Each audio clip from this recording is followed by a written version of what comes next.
Bueno, comenzaré diciendo que con respecto a la meditación en general suele haber una gran confusión y también una gran distorsión, porque es tanto lo publicado, son tantos los cursos diversos que se llevan a cabo sobre la meditación, son tantos y distintos métodos y movimientos que no me extraña, casi, todavía no, pero casi, hasta yo mismo acabo confundiéndome en todo este barullo y en todo este enredo, ¿no? Pero bueno, vamos a ir paso a paso. Muchos de vosotros ya tenéis experiencia, algunos mucha más, como es el caso de Luis, que aparte de ser un yogi, es un gran conocedor de estos temas y cada vez más, y luego quizá nos eche una mano también. Entonces, lo primero que tenemos que entender, y voy a intentar hacerlo lo más sencillo posible, ¿sí? Algo que es realmente complejo, no es tan simple como aparentemente se quiere presentar en ocasiones, porque tenemos que lidiar con algo muy complicado y complejo que es la propia mente.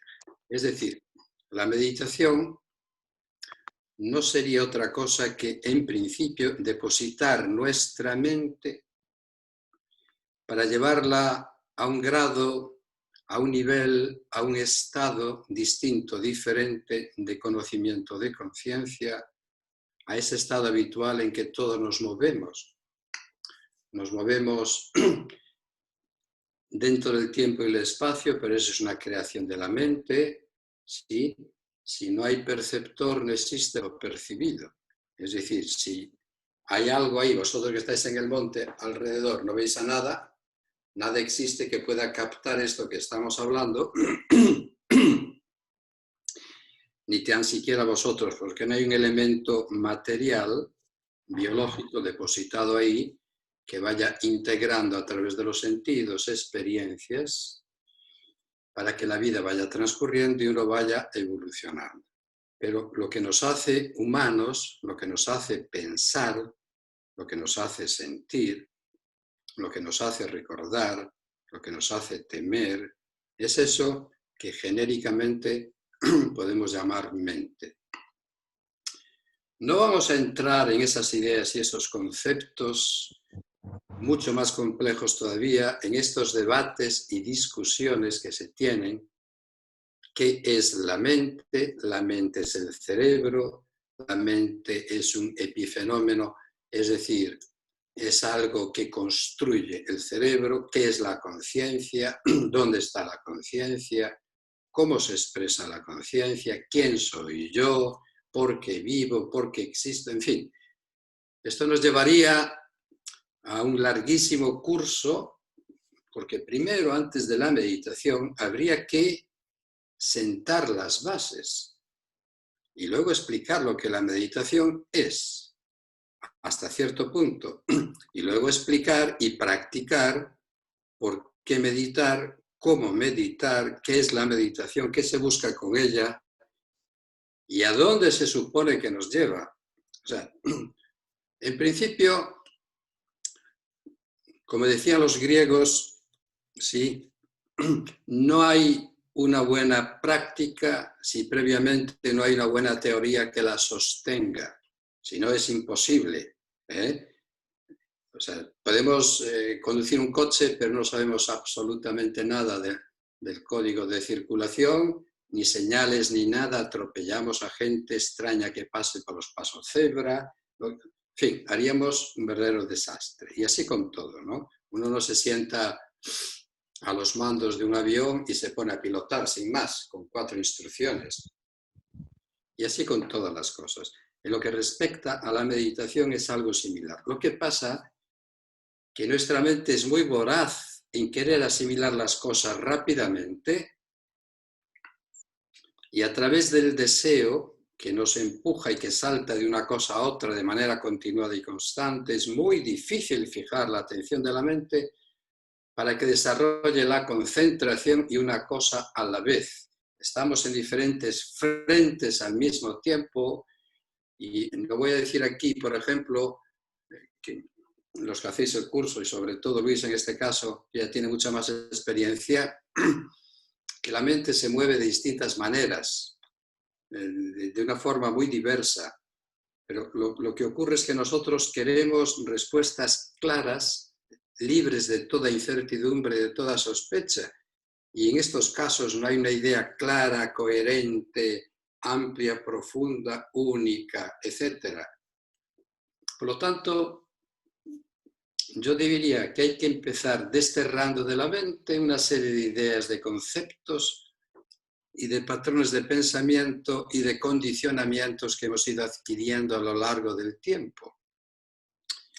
Y eso va generando un sistema de creencias en nuestra mente, los cuales obviamente nos inducen a un comportamiento determinado. Pero tales sistemas de creencias también existen en otras civilizaciones, en otras culturas, y cuyo acercamiento a una búsqueda y a una transformación del individuo difiere de la nuestra porque tales comportamientos están configurados acorde a la cultura donde se va desarrollando. Así, si hablamos de un término muy manido, una palabra que todo el mundo utiliza, todo el mundo habla de Dios, pero nadie sabe quién es. Entonces, para Dios es un concepto, es una idea determinada que tenemos instalado en la mente por 1000 condicionamientos o creencias y nos hacen sentir y comportarnos en una serie de rituales de una forma determinada que encaja muy bien dentro de la cultura que hemos sido educados. Así ocurre en el mundo islámico, pero de manera diferente. Así ocurre en la India de forma distinta, etc. Por lo tanto, aquí ya nos encontraríamos métodos o caminos o sistemas de búsqueda o de filosofía totalmente dispares o distintos, que no tienen punto de coincidencia alguna. Todo el mundo busca algo, ¿sí? Bien, ese algo no es otra cosa que el consenso, esa meta, en definitiva, dentro de estas distintas tradiciones y culturas, en el fondo, en lo profundo, entre todas ellas hay un consenso, pero ese consenso viene dado por una serie de llamados gigantes espirituales que se alejan de la superficie, de lo superficial, para buscar en lo profundo algo con un sentido y un significado que va más allá de la comprensión de nuestra mente. En definitiva, ¿a dónde quiero llegar con esto? Quiero llegar con esto a indicar, a dar a entender que la meditación propiamente dicha tiene su razón de ser como un puente que le traslada a uno de una orilla a otra, que le traslada a uno, que le lleva a uno de esta realidad que está configurada por los mecanismos del cuerpo y de la mente, de esta individualidad que construye una realidad finita y limitada, porque está compuesta por algo que cambia, que muda, que nada es permanente y existe por siempre y para siempre, para ir atravesando ese río a través del puente que vamos a llamar la meditación. Y esa meditación y esos métodos nos trasladan, de acuerdo, ahora veremos con todas estas culturas, y me refería a estos gigantes espirituales o grandes maestros que acceden a otra forma de ser, a otra manera de sentir, a otra experiencia, a lo último, a lo trascendente, a aquello que es lo inabarcable, aquello que es lo infinito, aquello que es lo eterno. ¿Sí? Muy bien. Seguro que todo esto está muy lejano a cualquiera de nosotros, porque no somos esos buscadores de la verdad con letras mayúsculas. Pero bueno, es la propuesta inicial que hago para dar a entender que la meditación tiene una finalidad, que luego esa meditación, con parte de sus métodos, cambian, mudan, se diversifican para ir adentrándose en nuestra sociedad en estos últimos 20 o 30 años. Y entonces aquí los métodos de meditación cobran una dimensión distinta porque el acercamiento a ellos ya no nada tiene que ver con ese puente que le traslada a uno de lo finito a lo infinito, de lo limitado a lo ilimitado, etc. Pero ahí vamos a llegar en unos momentos. Por lo tanto, por ejemplo, tenemos a Santo Tomás de Aquino, en la tradición cristiana. Tenemos a, qué sé yo, Maimónides, en la tradición judía. Tenemos a Avicenna, en la tradición islámica. Todos ellos, tan distintos, tan diferentes, con tradiciones tan dispares y tan distantes en la superficie, sin embargo, todos ellos, o tenemos a los grandes yogis de la India, llegan a la misma meta, a la misma conclusión final. Y esta conclusión viene dada por una experiencia que Ken Wilber, por ejemplo, llama la conciencia sin fronteras, lo que los yogis llaman el samadhi, los que otros llaman el ascenso a la cumbre de la conciencia.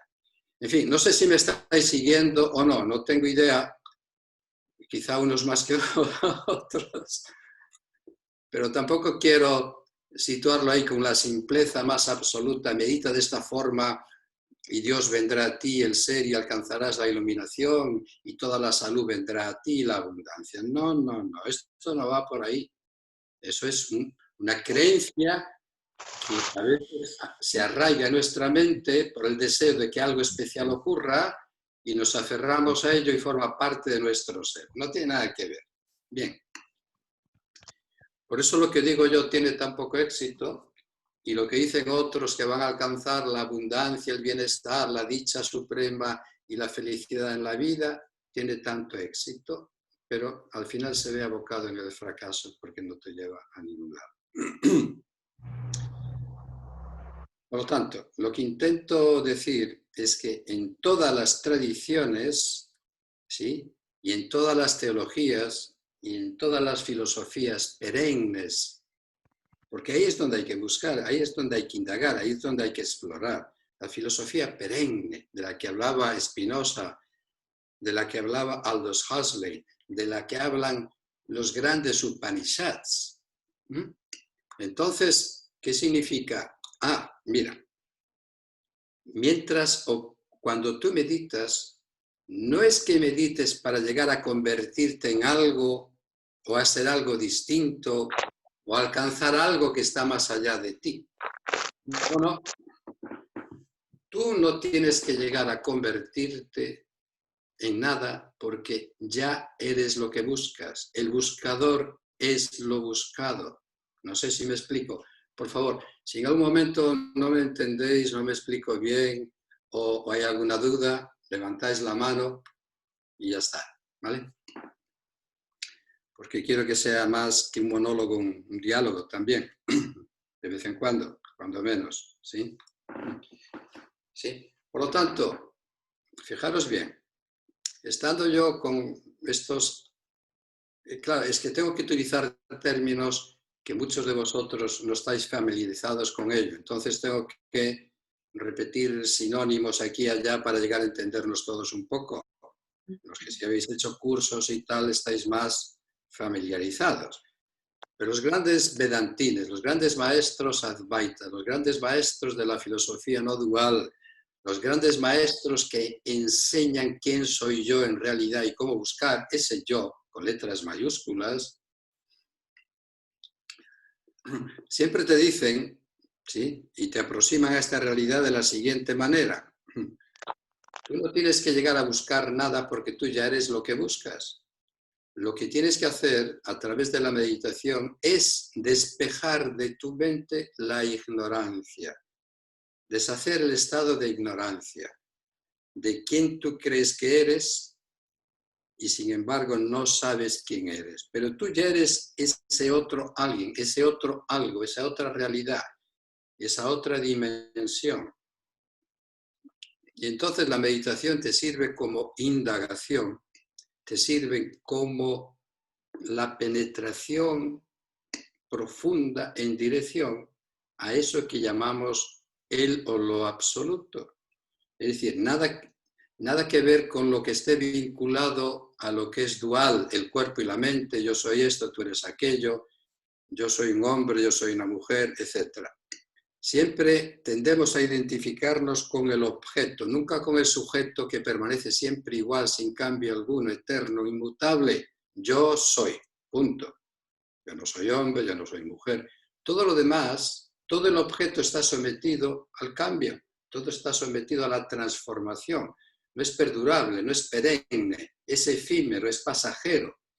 Pero nadie quiere ser feliz al 30 o al 50%, porque la mente no va a cesar, ¿sí?, en su inquietud, en su falta de quietud, en tanto en cuanto no encuentre algo que le produzca la plena satisfacción. Hay cosas que nos producen satisfacción momentánea, pero no perduran, no duran.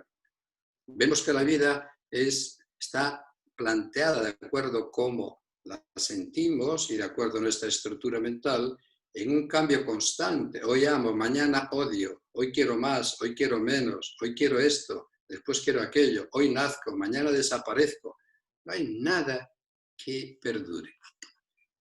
Por lo tanto, sin ir más allá de todo lo que estoy diciendo, la primera premisa a considerar aquí es esta. Todas las tradiciones liberadoras utilizan la meditación como un método que le llevan a uno a la cumbre de la conciencia del Everest, el Everest de la conciencia, lo más sublime, lo más supremo, etc. Pero, asimismo, hay que decir que esto no está basado ni en dogmas, ni en creencias, ni muchísimo menos. Esto está fundamentado, como Buda dijo, yo solamente os muestro el camino y sois vosotros que tenéis que seguirlo. No es que alguien venga y ya automáticamente te despierte la energía, la kundalini, los chakras y queme todo tu karma de esta vida y de vidas próximas, etc. Ojalá hubiera, si sabéis de alguien, por favor, mandármelo enseguida, darme su teléfono, que me encantaría ya no esforzarme nunca más y que alguien me facilitara la vida en ese sentido. Bien, entonces hay métodos para alcanzar estos estados cumbre de la conciencia. Por ejemplo, muy sencillo, no lo voy a complicar. Los que practicáis yoga y estudiáis, por ejemplo, Raja Yoga. El Raja Yoga tiene como 8 procesos, 8 pasos, ¿sí? No voy a decirlos para no marear a algunos que no sabéis nada y con nombres extraños, por lo tanto me lo ahorro, pero hay un campamento base, que es una serie de principios éticos y morales, y uno va subiendo por la cara este, por la cara oeste, etcétera, depende, hacia la cumbre. Y cuando llegas a la cumbre, al final, ¿sí?, al pico más alto que es el Everest, eso los yogis le llamarían el samadhi. Ya has llegado a la cumbre, ya has llegado al final, ¿sí? Ya has conseguido escalar durante ese ascenso muy complejo y complicado, que es solamente para escaladores muy experimentados, ¿sí?, y llegan a la cumbre. Esto sería dentro del yoga clásico que se llama Raja Yoga. Lo mismo ocurriría, por ejemplo, si vamos al budismo. Muy bien. La vida es esta. Mirad, la vida, de acuerdo, estas son las 3 características de la existencia humana. ¿Sí? Anicca, todo es pasajero, todo es efímero, nada permanece.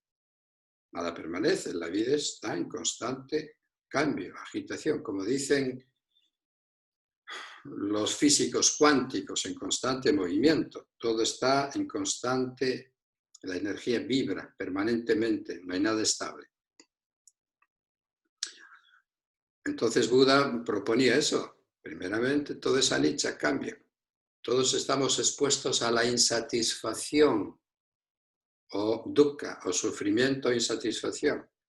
Y no hay nada, ¿sí?, no hay un yo permanente. Hay una visión diferente, en este caso al final del budismo. Pero sin embargo, ¿qué es lo que hace Buda como buen médico? Da el diagnóstico adecuado con respecto al ser humano, quiénes somos, cómo somos, etcétera, pero que tenemos las posibilidades ahí en nosotros, una energía innata, una fuerza que hay que despertar con la finalidad de salir de este pozo que nos limita en dirección a otro punto, a otro lugar, a otro estado. Bien, lo mismo ocurre con el Hatha Yoga, los que practicáis yoga o Tantra Yoga, ¿sí? El famoso despertar de la Kundalini, el ascenso de lo finito hacia lo infinito. Desde el Muladhara Chakra, en principio, es ir ascendiendo esa energía que te traslade como una nave espacial, que en principio tiene que utilizar unos motores muy potentes, potentísimos, para que se produzca el despegue y pueda vencer la fuerza de la gravedad y ser impulsado hacia el espacio. Una vez que se vence la fuerza de la gravedad, ya puede orbitar. Pues aquí igual, esa energía requerida por el yogi no es otra que es una transformación alquímica, energética, que le impulsa desde su base en dirección, bueno, simbólicamente al Sahasrara Chakra, en la cumbre de la conciencia, Shiva, ¿sí? La unión de esas dos corrientes, de esas dos fuerzas, de esas dos energías, que al final se unifican y se hacen yoga, uno, yoga, unión. ¿Okay? Bien, aparquemos esto por un momento y ya vamos pronto a un par o tres de práctica, ¿sí?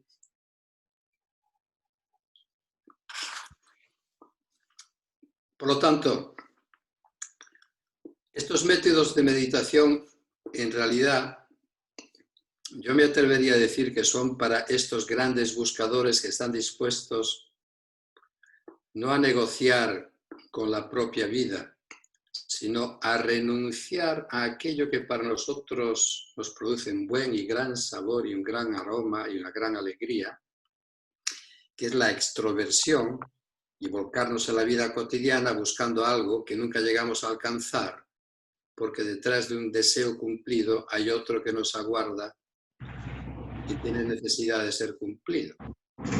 Detrás de una ola viene otra ola y así sucesivamente. ¿Sí? Un pensamiento, otro. Eso se hace inacabable y cuando nos damos cuenta, como decía Swami Shivananda, la vida se nos ha extinguido. Pero bueno, es un proceso natural. Ahora bien, dentro del inconformismo que hay en nosotros, dentro de la desdicha que hay en nosotros, fijaros bien, desdicha, falta de dicha, la dicha absoluta es lo más grande que puede haber, ¿no? ¿Sí? La insatisfacción, falta de satisfacción plena, plenitud, una mente angustiada, angosta, estrecha, no una conciencia amplia, universal, profunda, ¿sí? Entonces, esa búsqueda requiere de muchas condiciones que yo considero que ninguno de nosotros tenemos. O sea, la respuesta sería una que dije no hace mucho, cuando Ramakrishna mete a un discípulo debajo del agua y le aprieta la cabeza para que no salga, porque estaba ya cansado que todos los días le preguntase qué tenía que hacer para alcanzar la perfección, la iluminación, la realización. Así que le coge la cabeza, se la mete debajo del agua, en cubo, se la mantiene un ratito y cuando se la saca le pregunta, ¿en qué has estado pensando? Tu mujer, en tus hijos, en tu riqueza, en el ser. No, solamente en una cosa, en respirar, solo en respirar. Y es cuando Ramakrishna le dice, ok, estupendo. Cuando tú tengas el mismo ansia, el mismo deseo de alcanzar al ser, a la conciencia tal, lo vas a lograr al momento, porque no habrá otro pensamiento en tu mente que no sea ese, ¿sí? Ahora, nosotros hay infinidad de britis, quiero esto, quiero aquello, recuerdo aquello, estoy descontento por lo otro, etc. Y eso es aceptable y eso es normal y no es nada contradictorio como suelen decirnos, es que la mente, es que la mente, es que estamos configurados de esta manera genéticamente para empezar. Y los mecanismos y los instrumentos de nuestro cerebro están hechos de esa forma.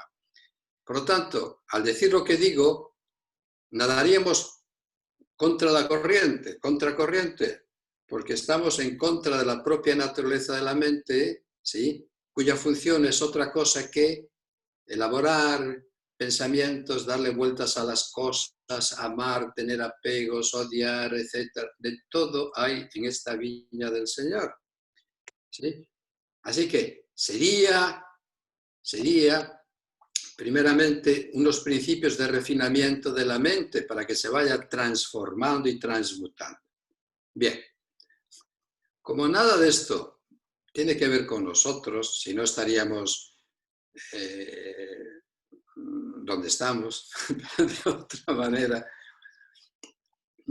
Por lo tanto, estas meditaciones, estos métodos, esta filosofía que en principio, sí, hasta el siglo XVI, XVII, formaba parte, ¿sí?, prácticamente en todos los sitios de búsquedas dentro de diferentes civilizaciones, con una relativa modernidad hacia el siglo XVII, XVIII se transforma y por lo tanto la vida se seculariza, ¿sí? Es decir, se modifica, cambia,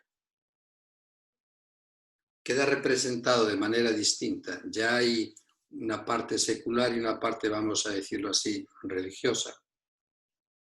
Con lo cual hay una especie de mente como más científica en el sentido que solamente se acepta lo material, lo visible, lo tangible, etc. Y lo demás se le deja en manos de otras personas religiosas, no tanto así espirituales, que había que definir una cosa y la otra, pero baste decir que la espiritualidad como tal es una búsqueda de lo profundo, basada en ciertas renuncias y con una mente amplia y profunda y universal y carente para nada de todo sectarismo, y no es una mente que esté estructurada del buen buscador de manera que haga o tenga compartimentos estancos. Yo creo en esto, tú crees en aquello, el otro cree en lo otro y tal. No, todos esos compartimentos se rompen por completo para que sea una sola cosa, que haya unidad en la diversidad. Esa sería la experiencia última. Pero bueno, desde hace unos 30, 40 años, por decir algo, empieza a haber movimientos, sobre todo en culturas como la nuestra, occidentales, que se trata de utilizar la mirada de manera distinta y se mira a Oriente, que habla de manera diferente, donde tecnológicamente nosotros avanzamos mucho, pero sin embargo hay una especie de satisfacción, insatisfacción interna que el desarrollo de la tecnología, pues en nosotros y la comodidad no llega a producirnos la satisfacción esperada. Y entonces es cuando miramos un poco al budismo, miramos un poco al yoga, miramos un poco a la meditación trascendental, es decir, miramos a métodos, a técnicas determinadas que comienzan a ser integradas en nuestras culturas y empiezan a ser valoradas, pero fundamentalmente desvestidas, secularizadas, desvestidas de toda creencia filosófica o de toda estructura de pensamiento liberador desde el punto de vista al que yo me refería con anterioridad.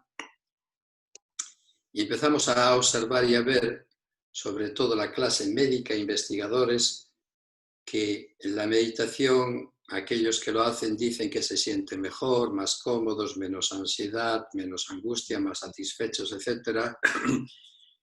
Y a medida que los años van transcurriendo, empiezan a hacerse estudios e investigaciones sobre los métodos meditativos y, lógicamente, aparecen en estos estudios muchos de los beneficios que la meditación origina y proporciona para el bienestar de cuerpo y mente.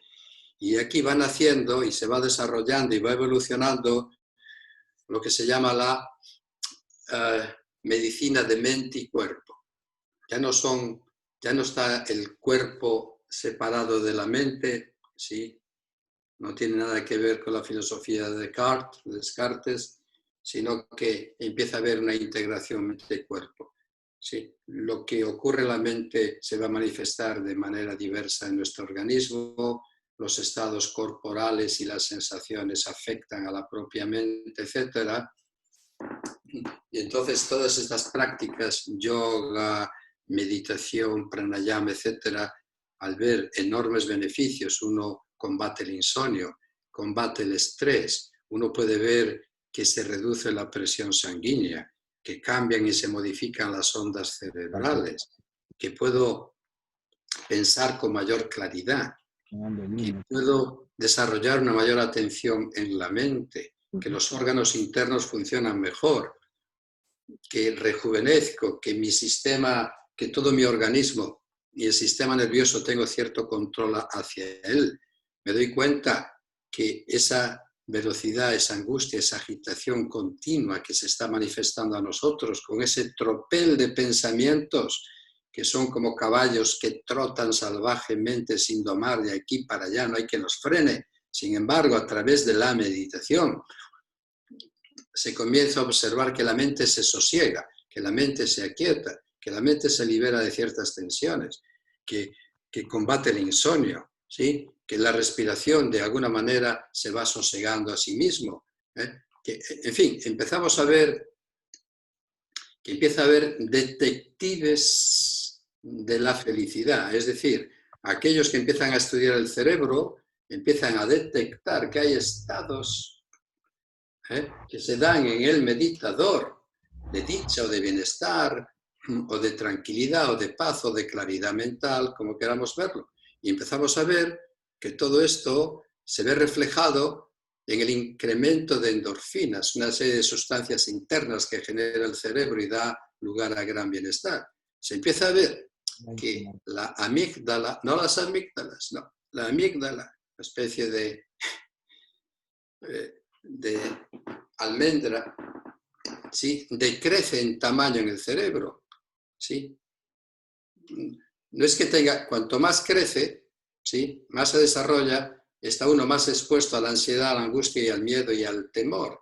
De ahí que la meditación tiene una gran influencia, ¿sí? Sobre el sistema límbico, que tiene que ver con las emociones y tiene que ver con el hipocampo, que da o ayuda a tener una mayor y mejor memoria. O se puede observar, ¿sí? Como Sarah Laser, por ejemplo, de Harvard. Voy a beber un poco, ¿eh?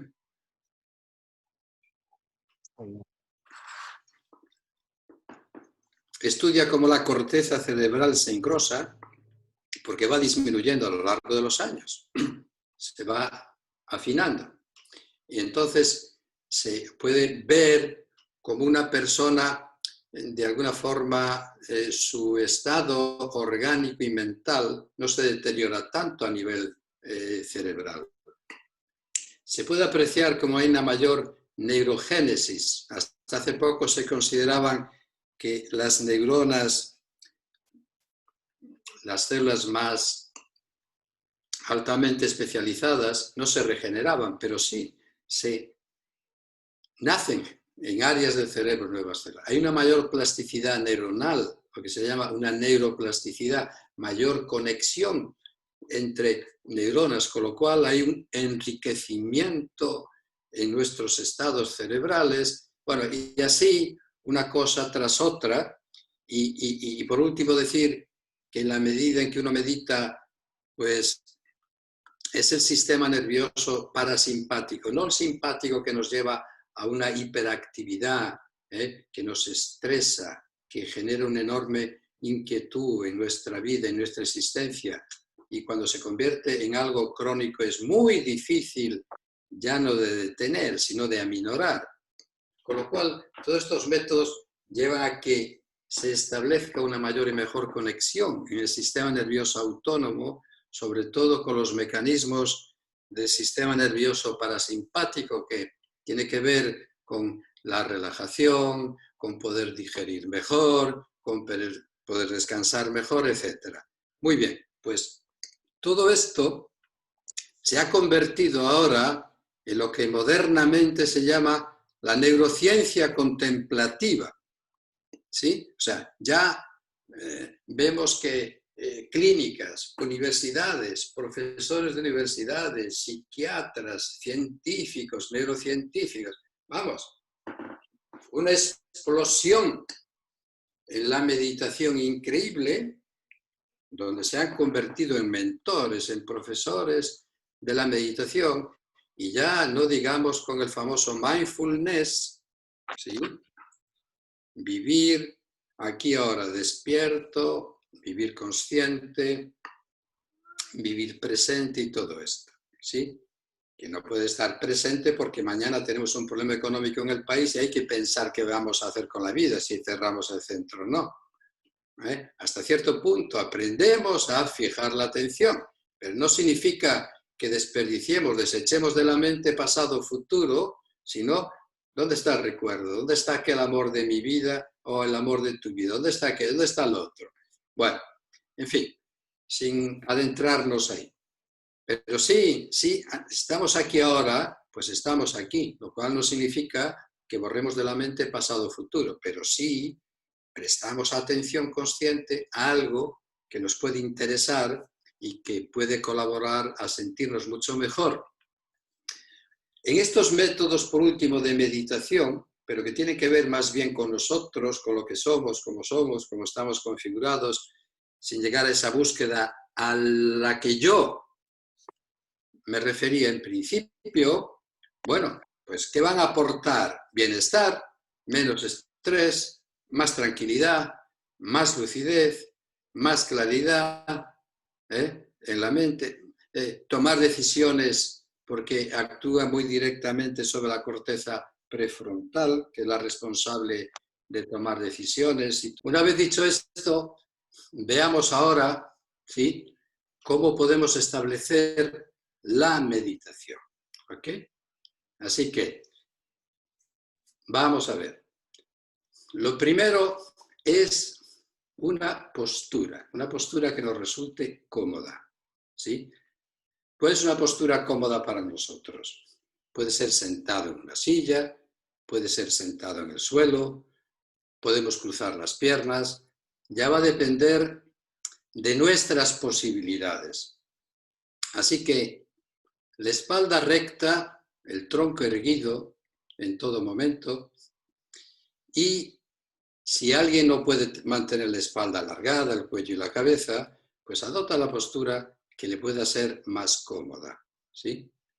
Por lo tanto, ahora hay que oxigenar bien el cerebro para comenzar la meditación con mayor claridad. Hacemos unas respiraciones amplias y profundas y cómodas, largas y profundas.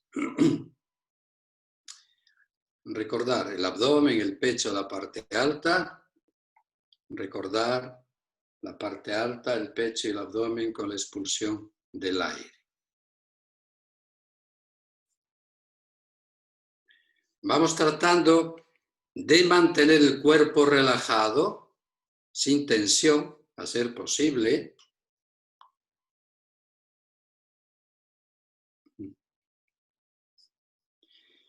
Y vamos a comenzar con algo sencillo. Vamos a observar solo la inspiración.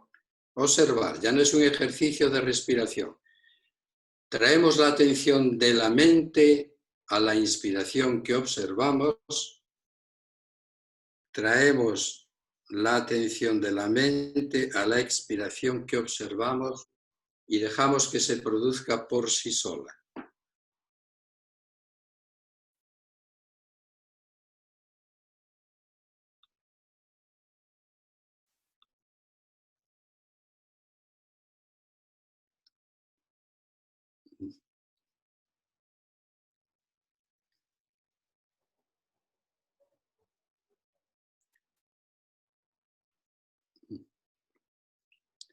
Ahora, a esa respiración, cuando se produce la expulsión del aire, podéis repetir, por ejemplo, el mantra Om o la palabra Shanti o la palabra paz.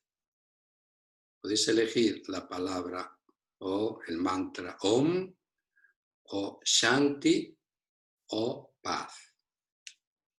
Y la vamos integrando, y la vamos sincronizando a la expulsión del aire. Es decir, observo mi inspiración, observo mi expiración y repito la palabra elegida. Sigo observando mi inspiración, sigo observando mi expiración y repito la palabra elegida. Vamos a mantenernos ahí un momento.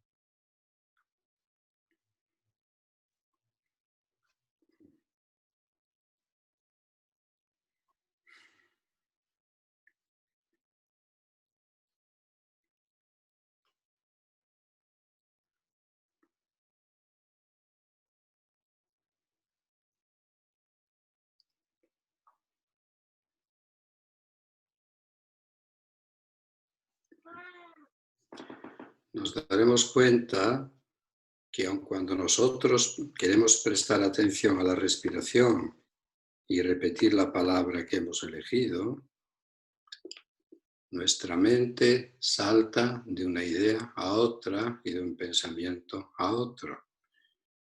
Aceptamos todo eso que está ocurriendo y lo observamos como espectadores para volver una y otra vez esa atención a la respiración y a repetir esa palabra.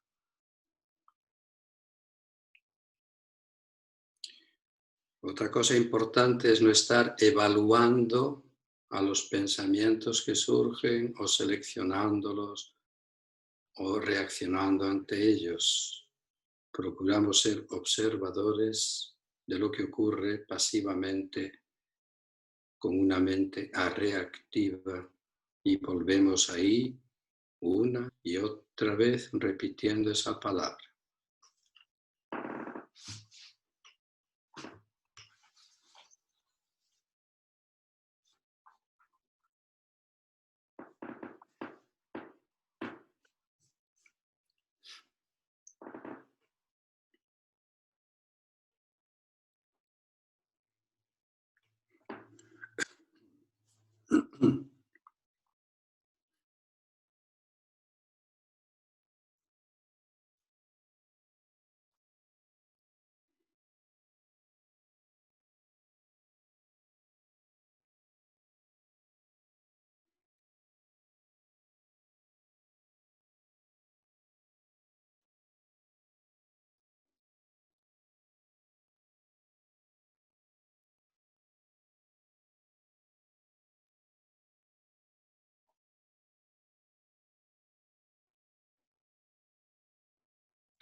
Muy bien, suavemente entreabrimos los ojos. Bien, por ejemplo, este es un tipo de meditación que podéis realizar vosotros y daros tiempo, ¿sí?, para entender 3 procesos. El cuerpo, la respiración es observada y luego integramos a la expulsión del aire, la repetición de lo que hayamos elegido y darnos cuenta en todo momento que no es cuestión de querer controlar la mente, que ésta haga lo que yo quiero, cuando quiero y como quiero, y que a través de mi voluntad traiga mi atención y me enfado cuando la mente se va. No, lo acepto, lo observo y vuelvo una vez pacientemente y otra. Muy bien. 2 o 3 meditaciones os voy a dar con la finalidad que luego podáis elegir la que más os guste y platicar con ella. Ahora, haremos lo siguiente. Voy a seguir observando la respiración, solo que voy a contar de la siguiente manera. Cuando se produce la inhalación, digo o cuento mentalmente 50. Cuando se produce la expulsión, 49. A la siguiente inspiración, 48. A la siguiente expulsión, 47. A la siguiente inspiración, 46. Y así, sin prisa ninguna. Os daréis cuenta que la mente quiere a veces correr, quiere salir, quiere... No, está bien, eso es correcto, no pasa nada. Y así vamos contando hasta llegar a 1. Y una vez llegado a 1, hacemos lo siguiente. Observo la inspiración como entra por las fosas nasales y se va moviendo en dirección a los pulmones hasta donde llegue de forma natural. Y observo la salida desde donde salga y voy observando ese recorrido hasta que sale por las fosas nasales. ¿Ok? Vamos ahí.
Muy bien, lentamente, abrimos los ojos, respiramos.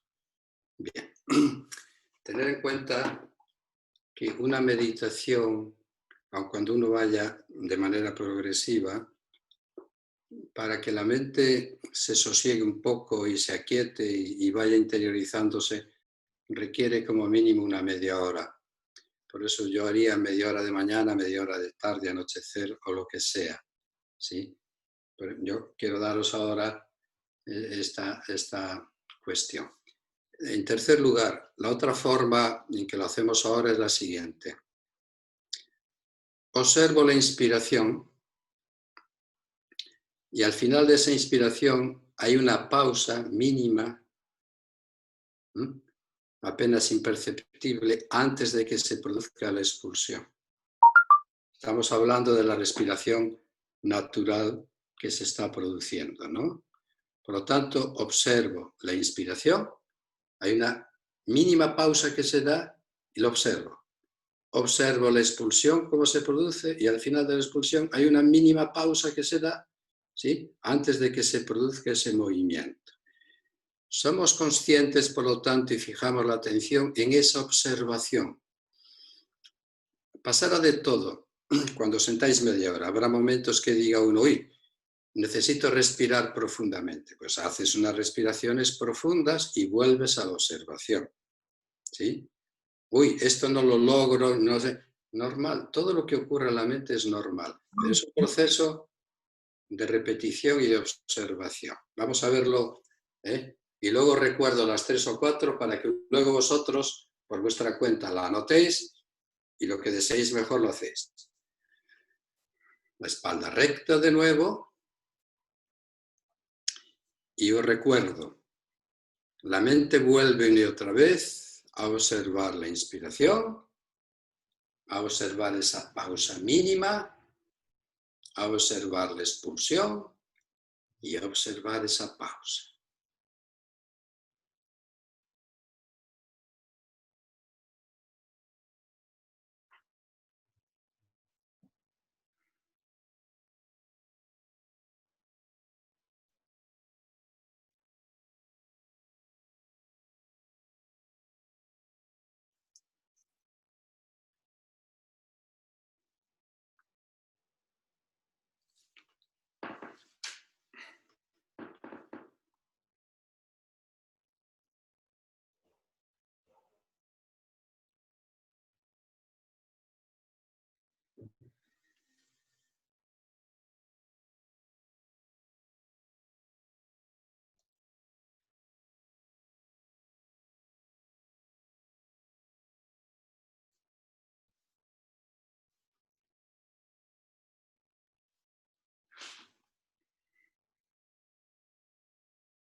Muy bien, entreabrimos los ojos.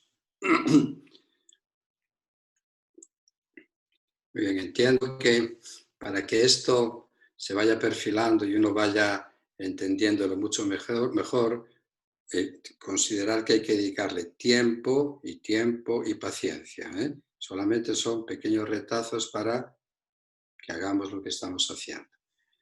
Vamos a, aunque sea brevemente, concentrarnos en los distintos chakras. Normalmente van acompañados por visualizaciones y por la repetición de algún que se llaman Villa Mantras, Bang, Lam, Ram, etc.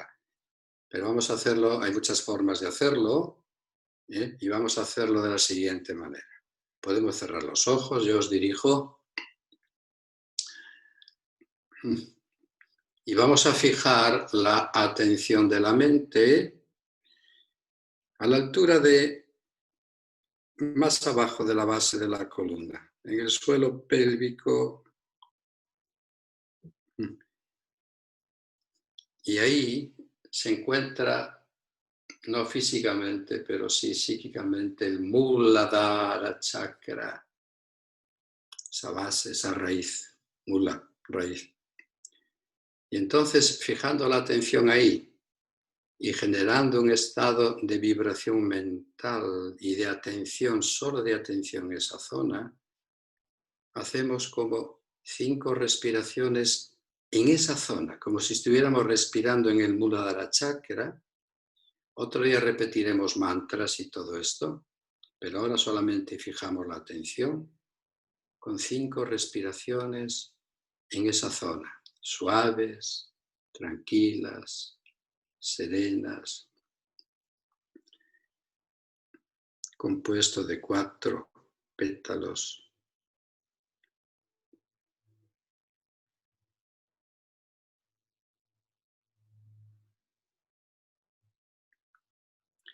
En línea ascendente pasamos a Swadhisthana Chakra, que está relacionado con la energía, con la transformación, con la transmutación, con la vida, con la energía sexual, con la energía creadora, y 5 respiraciones a esa altura, fijando ahí la atención de la mente.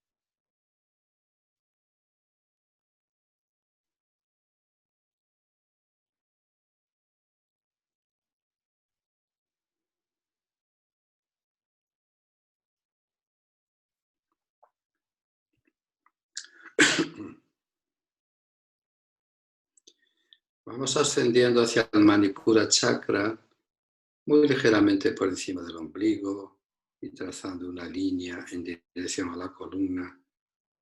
Ese chakra que tiene que ver con la vitalidad, con el fuego, con la digestión, con el prana. Respiramos 5 veces hacia esa zona, Manipura Chakra.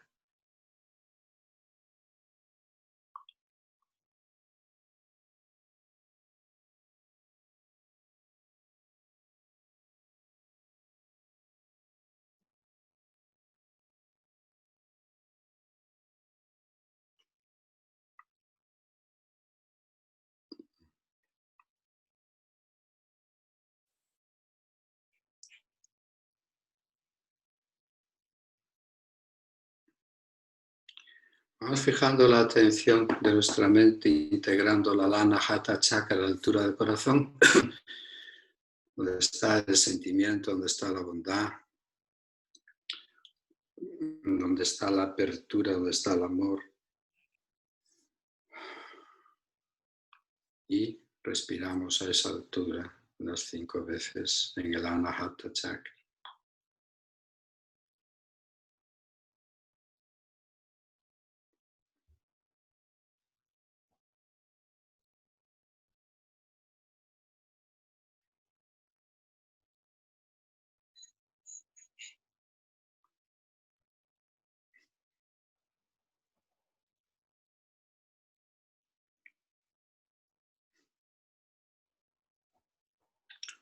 Vamos fijando la atención a la altura de la garganta, a la altura de la garganta, y ahí, en esa zona, hacia esa zona, para estimular ese chakra.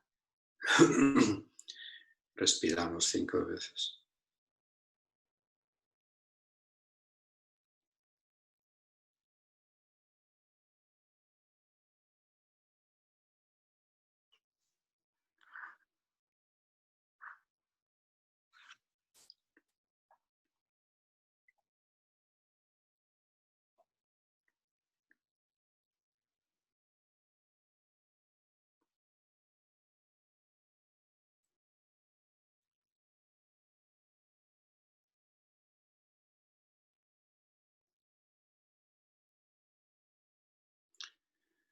Vamos fijando la atención de la mente para estimular el Ajna Chakra, que tiene que ver con el control de nuestra mente, el tercer ojo, en el entrecejo.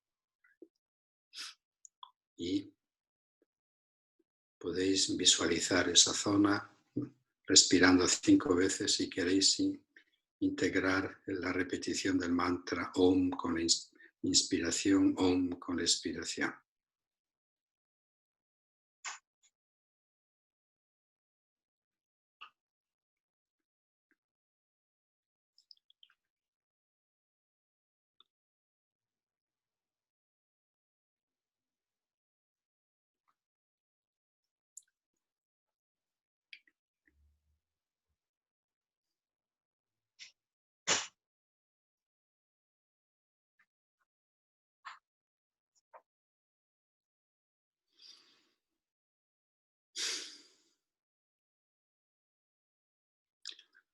Vamos llevando la atención de la mente para integrarla a la vibración del Sahasrara Chakra en la parte superior de la cabeza, donde ahí, al ser estimulada esa zona desde la parte inferior, hay una integración de los diferentes centros energéticos esas ruedas, estos vórtices, esos chakras, y en la parte superior de la cabeza esas 5 respiraciones.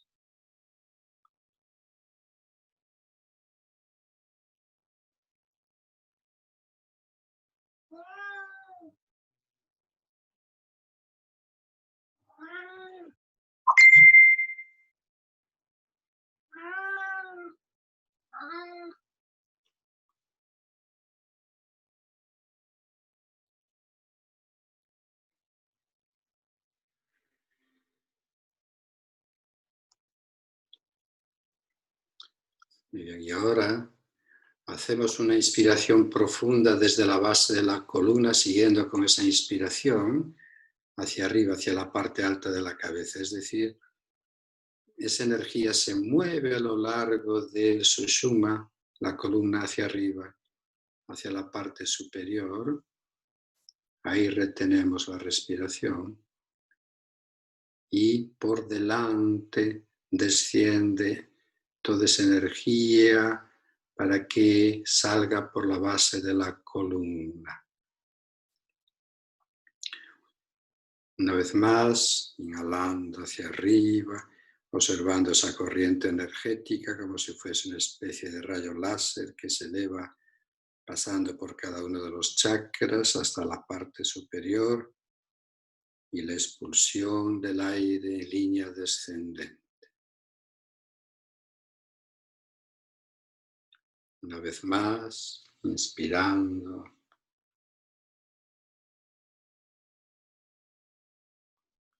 Una vez más, expirando.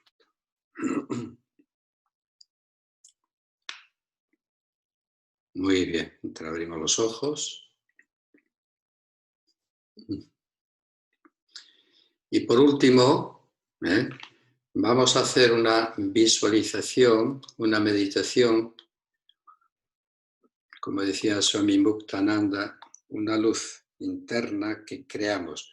No tenemos que llegar a verla, no hay que visualizarla, pero podamos pensarla, podemos imaginarla a la altura del tercer ojo, el Aña Chakra. Imaginamos una luz circular de color intensamente blanco que representa la naturaleza espiritual. Lo imaginamos, lo pensamos aquí. Toda esta zona, esta región se va estimulando y se estimulan áreas del cerebro también, a la altura del tercer ojo. Cerramos los ojos y tratamos de imaginar, de pensar,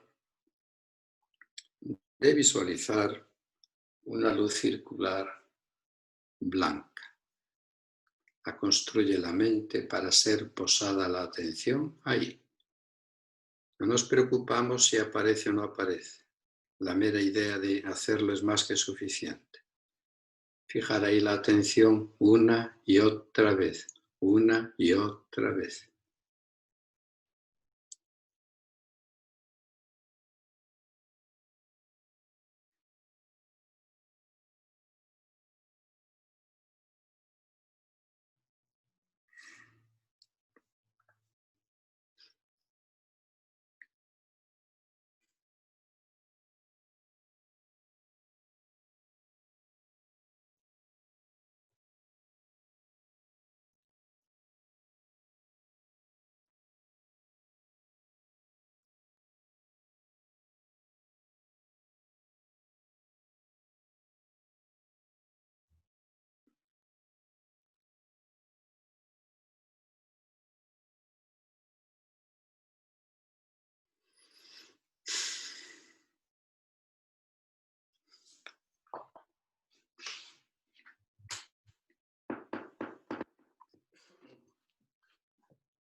Muy bien, suavemente entreabrimos los ojos.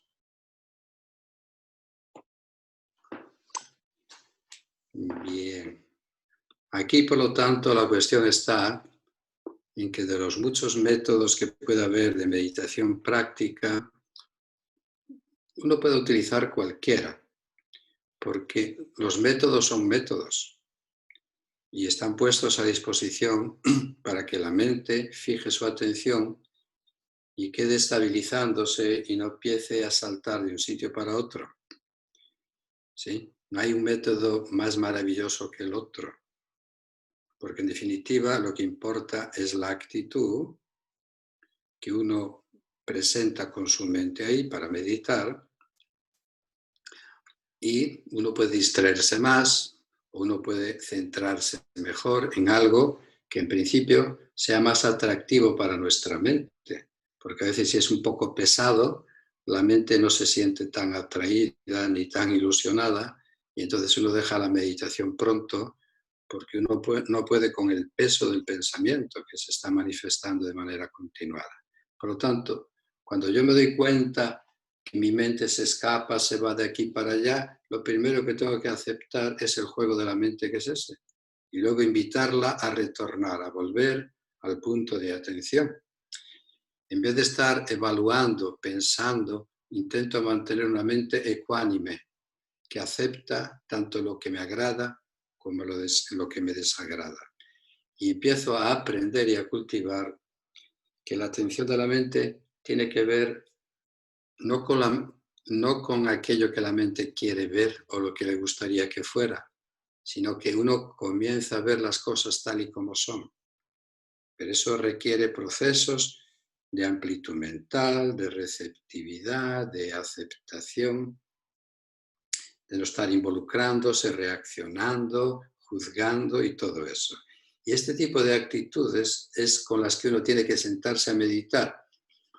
Y mucha paciencia, porque aun cuando tenga uno estas actitudes de salida o de partida, no significa que la mente vaya a obedecer esto.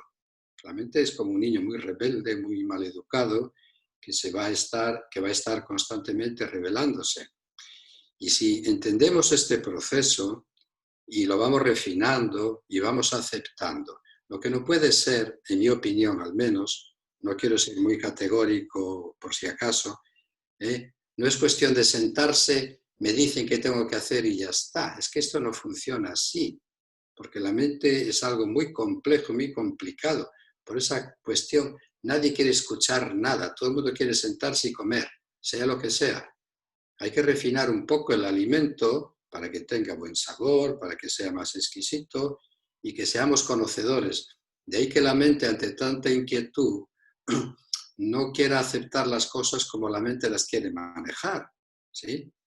Por lo tanto, en principio, dirigir una meditación sin más no significa que esa persona a quien le estás enseñando a que viva atormentado por los pensamientos que ocurren en la mente, porque no sabe qué hacer con ellos. Nadie le ha dicho qué tiene que hacer en momentos determinados. Y al menos, conociendo ese terreno, ya uno se relaciona de manera muy distinta consigo mismo y con su propia mente. Esta es toda la historia, ¿sí? Así que, para mí es mucho más sencillo venir, decir, sentaros, cerrar los ojos, vamos a estar en media hora aquí y ya está. Y lo mismo que uno se sienta, sale exactamente igual como se ha sentado, porque no ha ocurrido nada, ya que no ha habido ni entendimiento ni comprensión de cómo lo hago, por qué lo hago, para qué lo hago. En fin, todo este tipo de cuestiones. Bueno, no quiero entreteneros más, pero no sé si alguien quiere hacer alguna pregunta o lo que fuere, y por mí encantado. Yo prisa no tengo ninguna.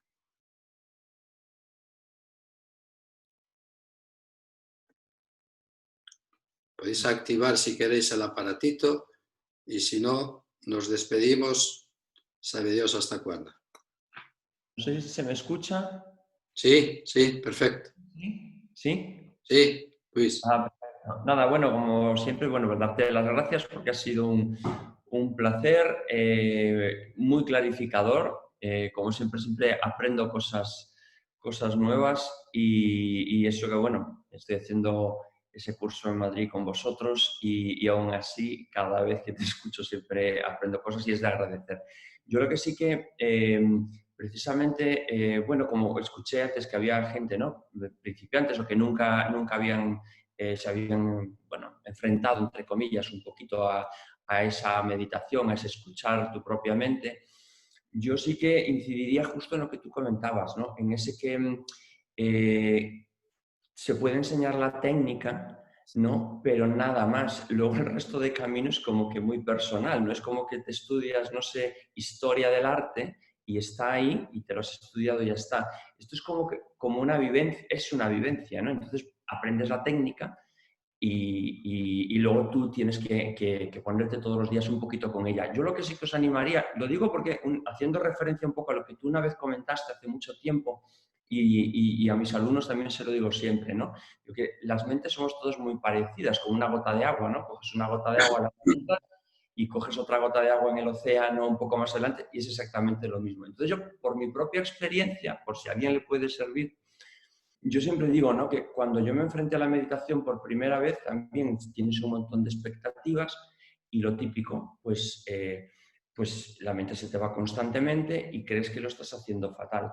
Hasta que realmente es lo que tú siempre comentas, ¿no? Que justamente el darte cuenta de que crees que lo estás haciendo fatal es parte del hecho de estar meditando. Y eso es súper importante, ¿no? Entonces, tan importante es como esa palabra que dijiste, aceptación. Acepto lo que sucede, sin juicios, es que para mí fue en el momento en el que realmente entendí eso y que había días que estaba la mente centrada, perfecto, y había días que la mente estaba en cualquier otro sitio menos en la meditación y que eso era parte del camino de meditar, ahí yo creo que di un paso bastante importante en el camino de meditar. O sea, que yo os animo. Y luego, una cosa como todo en la vida, ¿no? El crear el hábito. El crear el hábito es fundamental, aunque sean pocos minutos, es muy importante, ¿no? Es como si quieres perder peso, no puedes estar comiendo un día sí, un día no, de cualquier manera. Y luego eso, que cada uno escoja la técnica que quiera. A mí me gusta mucho esa que comentaste el fin de semana pasado de los índices y los pulgares, porque la mente se fija en un movimiento físico y se ata ahí muy bien, ¿no? Que cada uno escoja el suyo, que explore, un día medita con una técnica, otro día medita con otra, y os animo a todos a crear ese hábito, que la verdad se consiguen muchas cosas a nivel de quietud, a nivel de bienestar y de conocerse. Es un poco como un espejo de uno mismo. Bien, gracias Luis, gracias. Siempre aportas algo interesante. Gracias.